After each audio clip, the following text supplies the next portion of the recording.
धर्मराज महाराज की प्रजापालक शत्रुघ्न धर्म के अवतार हो। आज महाराज धर्मराज आपकी चरणों में जय जयकार हो शुभ दिनों हमारा सफल दरबार हो। हम सेवक की चरणों में वंदना स्वीकार हो। महाराज की जय हो। बोलिए धर्मराज महाराज की। ये शहंशाह जापना आली दिमाग हो, आपके नाम का इस दुनिया में रोशन चिराग हो। ये बलतेज की घटाया सुरपत सुरेश का हमेशा कायम राज्य रहे महाराज आपका। महाराज जय द्वारकाधीश की। बोलिए द्वारकाधीश की, बोलिए द्वारकाधीश की। ये सितारे हिंद का रुतबा रहे सरकार का आला, हमेशा खुश नजर बख्शे मेहरबानी का हक ताला। उदू की जान पर गालिब हमेशा खौफ खंजर हो, फतेह एक बार लक्ष्मी का कदम कब्जे के अंदर हो। महाराज धर्मराज के जीवन की सदाई ही जय जयकार हो। क्यों नहीं भैया नकुल, भैया सहदेव, भैया भीम, भैया अर्जुन जी भ्राता, सुनाओ हमारी इस प्रजा की कुशलता सुनाओ। क्या प्रजा में सभी कुशल मंगल से तो हैं? किसी को किसी प्रकार का कोई कष्ट तो नहीं है? भ्राता, जिस राज्य में आप जैसे धर्मज्ञ राजा हो, उस राज्य में किसी भी वस्तु की कोई कमी नहीं रहती। और कहने का तात्पर्य कि खुशी है ये प्रजा आपकी, नहीं कोई छलफंद है। जिधर भी नजर डालते हैं उधर आनंद ही आनंद है। क्यों नहीं है घर घर में दूध पूछ से आवादानी, सिंह और बकरी पीते हैं एक घाट पर पानी। भ्राता धर्मराज, आपके इस राज्य में सभी आनंद मंगल में है। द्वारकाधीश की कृपा से सिंह और बकरी इतना प्रेम है दोनों में, जो कि एक सिंह एक बकरी को देख करके नहीं चाहता था, आज वही दोनों मिलकर के एक ही घाट पर पानी पीते हैं। और इतना आनंद आपके राज्य में है कि बस जहां तक प्रशंसा करें उतनी ही कम है। क्यों नहीं, तुम्हारे जो यह शब्द हैं यह मेरे मन को आनंद देते हैं। तुम्हारे ये शब्द यो आनंद देते हैं मेरे मन को, जैसे कि एक बसंत खिला देता है सूखे हुए चमन को। और ऐसा कहते हैं कि जासु राज प्रिय प्रजा दुखारी, श्रो नृप अवश्य नरक अधिकारी। जिस राजा के राज्य में उसकी प्रजा कष्ट में रहती है, वह राजा राजा नहीं एक नरक का गामी होता है। और भैया नकुल, यह जो आज आप देख रहे हो, यह ताज, यह राज, यह सिंहासन, यह सब मुझे कुछ ठीक नहीं लग रहा है। क्यों कि यह जो राज हमें मिला है, ये रक्त से सना हुआ सिंहासन जिस पर कि आज मैं बैठा हूं राजा बन करके, इस महाभारत के युद्ध में ना जाने कितनी माँ बेटियों के सुहाग उजड़ गए, कितने बच्चे अनाथ हो गए, कितने राजा, कितने वीर इस मिट्टी में आज मिल गए। और हमने भी युद्ध किया तो किसके लिए? केवल एक ताज के लिए, एक इस सिंहासन को प्राप्त करने के लिए पूरा वंश नाश हो गया हमारा। आज कोई हमारे इस वंश में नहीं तो हम 105 भाई हुआ करते थे, परंतु आज 105 में से खाली 5 रह गए हैं। हमारे 100 भाई इस महाभारत के युद्ध में समाप्त हो गए, क्योंकि यह जो तृष्णा है ना, ये बहुत प्रबल है। जब व्यक्ति के पास में एक होता है ना, तो वह सोचता है कि शाम तलक यह एक का 2 कैसे बने। एक हुआ तो 10 होते, 10 होकर 100 की इच्छा है, इस पर भी संतुष्ट नहीं, ऐसी ये डाहन तृष्णा है। ऐसे करते करते ये राजा के पद पर पहुंचा है, इस पर भी संतुष्ट नहीं, ऐसी ये डाहन तृष्णा है। ऐसे करते करते यह मनुष्य राजा के पद पर आ जाता है, परंतु उसके बाद में सोचता है कि अभी तो मेरे राज्य का जो विस्तार है वह बहुत छोटा है, तो क्यों ना किसी छोटे राजा के ऊपर चढ़ाई करके उसके राज्य को नष्ट करके किसी प्रकार से मैं अपने राज्य में मिला लूं। और जब ऐसा करने की वह अपने मन में ठानता है तो ऐसा कर भी देता है, परंतु ऐसा करने से होता क्या है कि जब दो राज्य आपस में लड़ते हैं, संग्राम होता है, तो जो दोनों राजा होते हैं उनका कुछ नहीं बिगड़ता है। दो राजाओं के चक्कर में पूरा का पूरा राज्य नष्ट हो जाता है।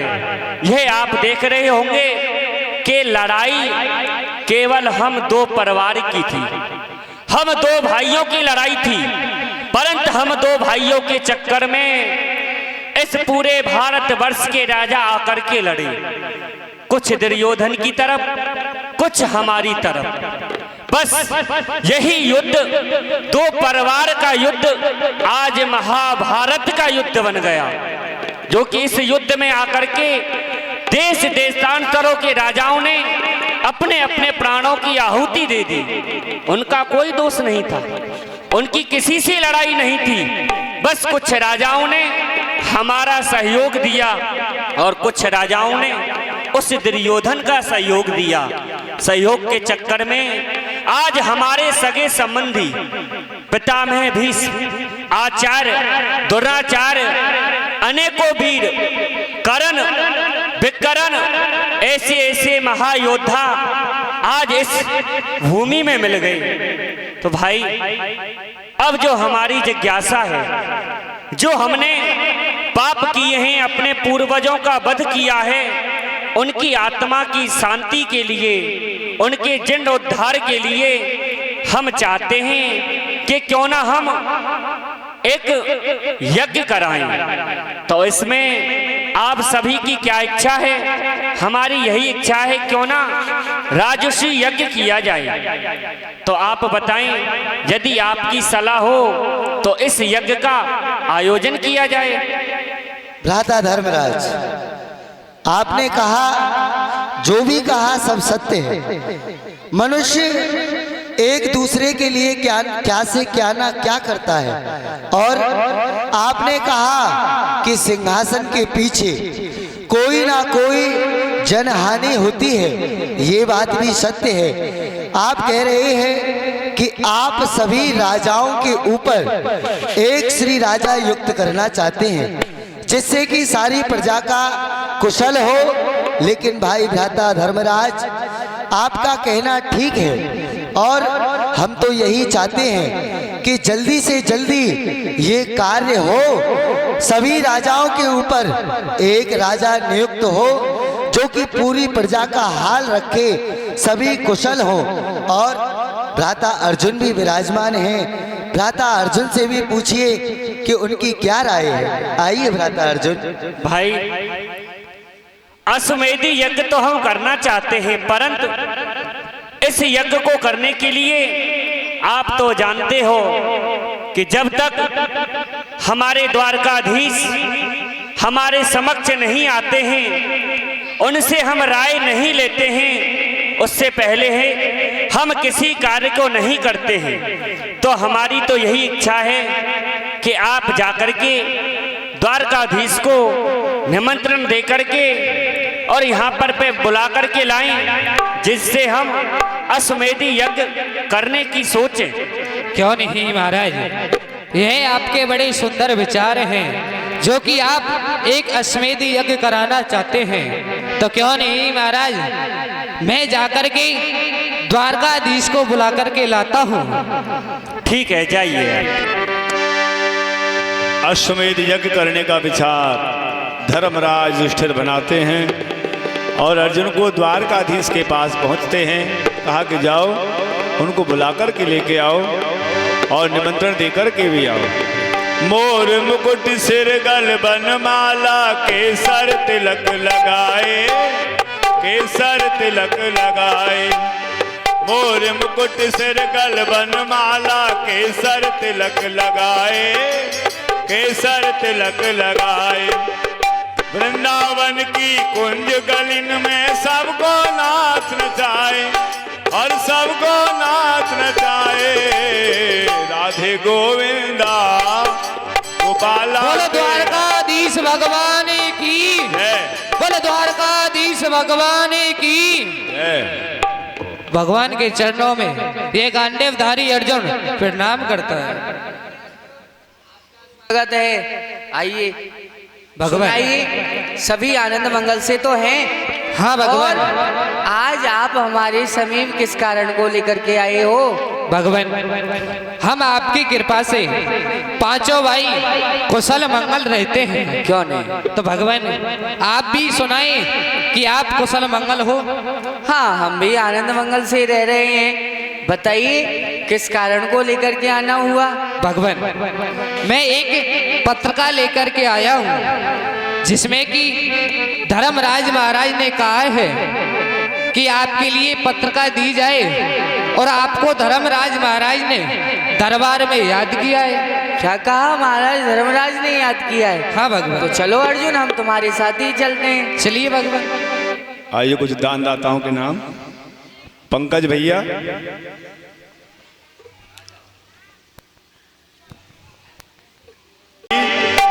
धर्मराज महाराज की जय हो। महाराज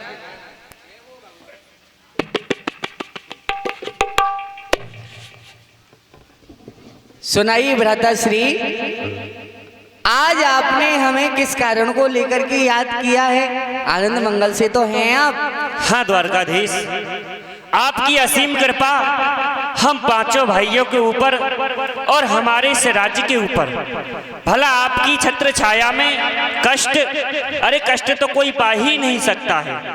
परंतु द्वारकाधीश, आप तो जानते हो कि यह जो महाभारत का युद्ध हुआ, इसमें हमारे सगे संबंधी, हमारे भाई, हमारे पिता तुल्य, हमारे गुरुदेव सभी वीर गति को प्राप्त हो गए। तो मैंने सोचा क्यों ना इनकी आत्माओं की शांति के लिए, इनके उद्धार के लिए अश्वमेधी यज्ञ किया जाए। तो इसमें आपकी क्या इच्छा है? अच्छा, आप अश्वमेध यज्ञ करना चाहते हैं? महाराज, ये तो आपके बड़े ही सुंदर विचार हैं, किंतु आप जानते हो अश्वमेध यज्ञ का मतलब क्या होता है? नहीं प्रभु, इसीलिए तो मैंने आपको याद किया है। अश्वमेध यज्ञ में एक अश्व छोड़ा जाता है। वह अश्व जब सभी दिशाओं में घूम करके पुनः अपने राज्य में आ जाता है, तब जाकर के अश्वमेध यज्ञ प्रारंभ की जाती है। तो क्या आपने सभी राजाओं को जीत रखा है? हाँ भगवान, वैसे तो पूरे भारतवर्ष के राजा इस युद्ध में आए थे, अन्यथा यदि और रह भी गए होंगे, परंतु द्वारकाधीश किसी की इतनी हिम्मत नहीं, किसी की इतनी सामर्थ्य नहीं जो कि पांडवों के अश्व को पकड़ सके। परंतु यदि ऐसा हुआ भी तो भ्राता अर्जुन उस अश्व के साथ में रहेंगे। और आगे आप बताइए क्या करना होगा? हाँ भ्राताश्री, यह तो आपने सत्य ही कहा है, किंतु अर्जुन आपको क्या लगता है? आपको लगता है कि कोई अश्व को पकड़ेगा? हे मनसूदन, हाँ, मुझे तो लगता नहीं कि कोई हमारे अश्व को पकड़ेगा, क्योंकि वैसे तो कोई राजा रहा नहीं जिसको कि हमने जीता ना हो। परंतु भगवान, अगर कोई रह भी गया होगा तो वह हम पांचों भाइयों की वजह से उस अश्व को पकड़ नहीं सकता है भगवान। नहीं नहीं अर्जुन, पांचों भाई की भय की आवश्यकता नहीं है, वो तो आपके भय से ही नहीं पकड़ेगा। तो क्यों नहीं भगवान? तो ठीक है, अश्व को बुलाया जाए और उसका पूजन करके विधिवत उसे विदा करते हैं। ठीक है भगवान। बुलाइए, अश्व को लेकर के आइए। तो अर्जुन ने बड़े ही एक अहंकार स्वभाव में कहा, बोले मैं हूं तो मैं उस अश्व को कोई छू भी नहीं सकता है, मेरा गांडीव साथ में है मेरे। और अश्व को बुलवाया गया, मंत्री लेकर के आए, पूजन हुआ।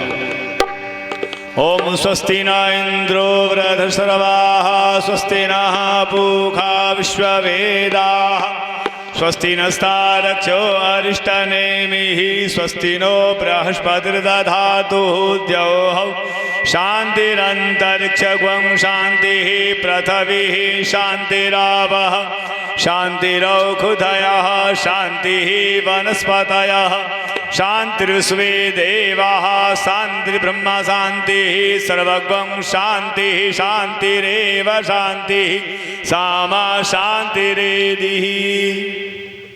महाराज अश्व का पूजन तो हो गया, अब अश्व को छोड़ दिया जाए और इसके साथ में कौन जाएगा? अच्छा अर्जुन जाएंगे। प्रभु क्षमा करें। हाँ वैसे तो अर्जुन सामर्थ्यवान है, अर्जुन इस वस्तु को वापस लेकर के आ सकता है, परंतु भगवान बिल्कुल सामर्थ्यवान है, हाथ में गांडीव है, बिल्कुल क्षमा सामर्थ्यवान। करें भगवान, मेरे मन में कुछ संदेह है।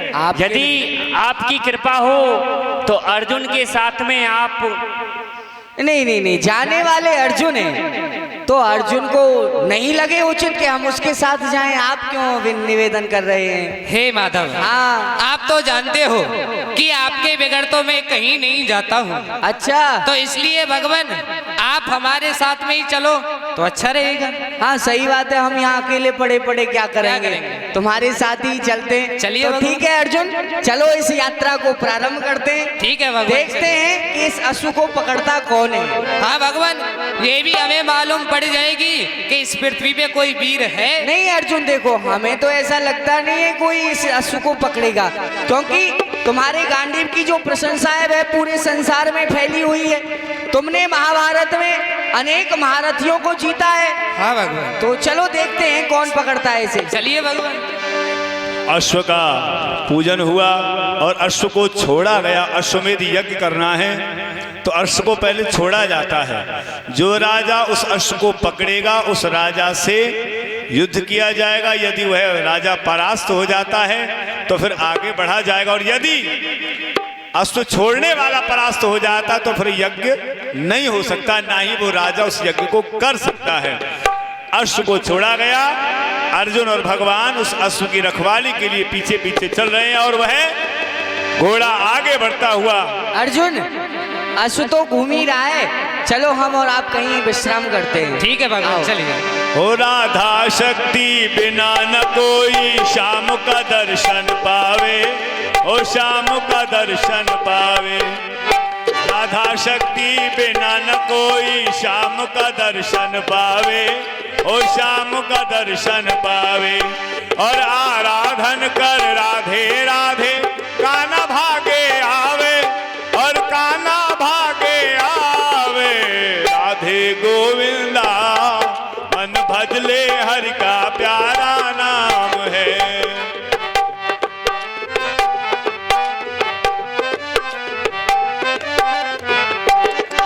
और पहुंचते हैं आगे बढ़ते हुए राजा के राज्य में। क्यों नहीं, आज हमारा मन कर रहा है कि आज हम अपने जंगल की तरफ घूम के आते हैं। क्यों नहीं सेवक, नजर को ही नहीं आता है। क्यों नहीं, आज हमको अकेला ही चलना चाहिए।